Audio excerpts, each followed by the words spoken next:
Hello, I'm Sebastian. Welcome to Nine Nar Trees podcast. Today, I will summarize and review the book, The Politics of Public Budgeting, Getting and Spending, Borrowing and Balancing by Irene Rubin examines budgeting as a governing process shaped as much by power, institutions, and incentives as by spreadsheets. Rather than treating public budgets as neutral financial plans, the book frames them as political documents that express priorities, distribute benefits, and impose costs. It explains how revenues are raised, how spending is justified, and why trade-offs are often contested, incremental, and path-dependent. Rubin connects budget decisions to elections, interest groups, administrative capacity, and public expectations, showing how budgeting becomes a central arena where policy goals meet fiscal constraints.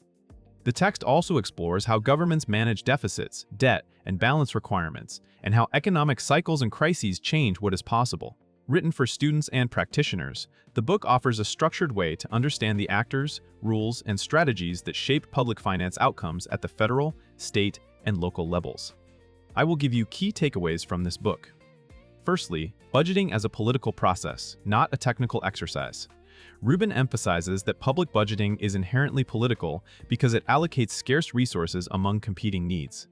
Decisions about what to fund, what to cut, and what to defer reflect values and power relationships, not just efficiency. The book highlights how budgeting operates as an ongoing negotiation among elected officials, executive agencies, and stakeholders, each with different goals. Legislators seek responsiveness to constituents and electoral advantage, executives pursue programmatic agendas and managerial control, and agencies defend their missions and capacity. The public and the media shape the environment by elevating certain issues, creating urgency, or punishing perceived waste. Rubin also clarifies why budgets often change incrementally. Existing commitments, legal mandates, and organizational routines make large reallocations difficult. Even when leaders promise dramatic shifts, the structure of programs, contracts, and entitlements limits rapid movement. Understanding budgeting this way helps readers interpret why seemingly rational reforms can stall, why symbolic actions can matter, and why the final budget often represents a compromise that is strategically crafted to be passable rather than ideal. The core takeaway is that to understand fiscal outcomes, you must analyze institutions and incentives alongside financial numbers. Secondly, where the money comes from, revenue politics and constraints. A major theme is that spending debates cannot be separated from the politics of raising money. Rubin outlines how governments rely on different revenue instruments such as income taxes, sales taxes, property taxes, fees, and intergovernmental transfers, each with distinct distributional effects and administrative demands. Choices among these tools create winners and losers, which is why revenue policy triggers conflict and lobbying. The book explains that revenue systems are shaped by legal constraints, economic conditions, and political culture, including tax limitation movements and anti-tax sentiment. It also explores how revenue volatility influences budgeting.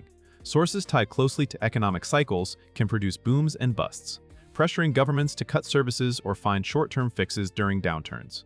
Another key point is the role of grants and shared revenues across levels of government, which can expand capacity but also impose rules, reporting requirements, and dependency. Rubin helps readers see that revenue decisions are often framed through narratives about fairness, competitiveness, and accountability, and that these narratives can be as decisive as empirical evidence. By understanding revenue politics, readers can better evaluate claims about fiscal responsibility and recognize why stable funding is difficult to sustain. Thirdly, spending choices, priorities, trade-offs, and the battle over allocation.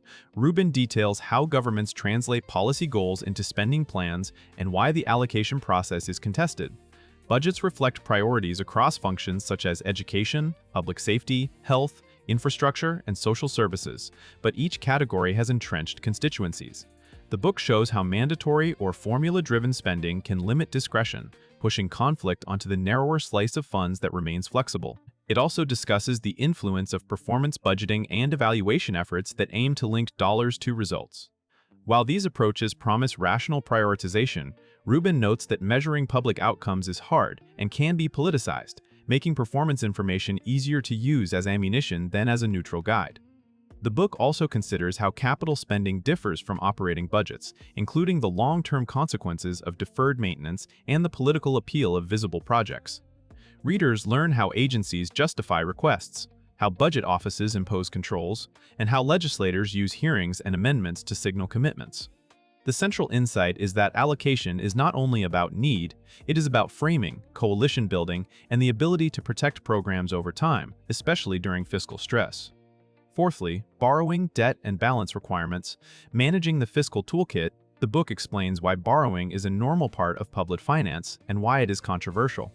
Rubin distinguishes borrowing for long-lived capital assets from borrowing to cover operating gaps, noting that norms and rules often treat these differently.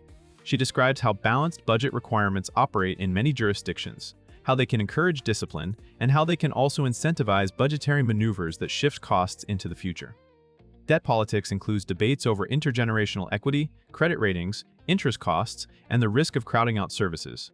Rubin also highlights the role of fiscal institutions such as debt limits, rainy day funds, and accounting standards that shape what governments can do during recessions or emergencies. Readers gain a practical understanding of why some governments use short-term borrowing for cash flow, how bond financing can enable infrastructure investment, and how the market evaluates fiscal credibility.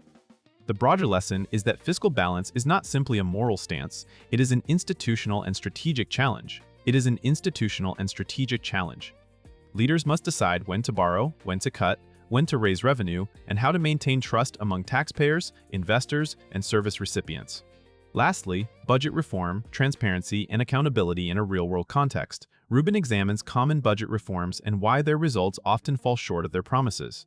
Reforms such as zero-based budgeting, program budgeting, performance-based budgeting, and outcome measurement are frequently introduced to improve efficiency and accountability.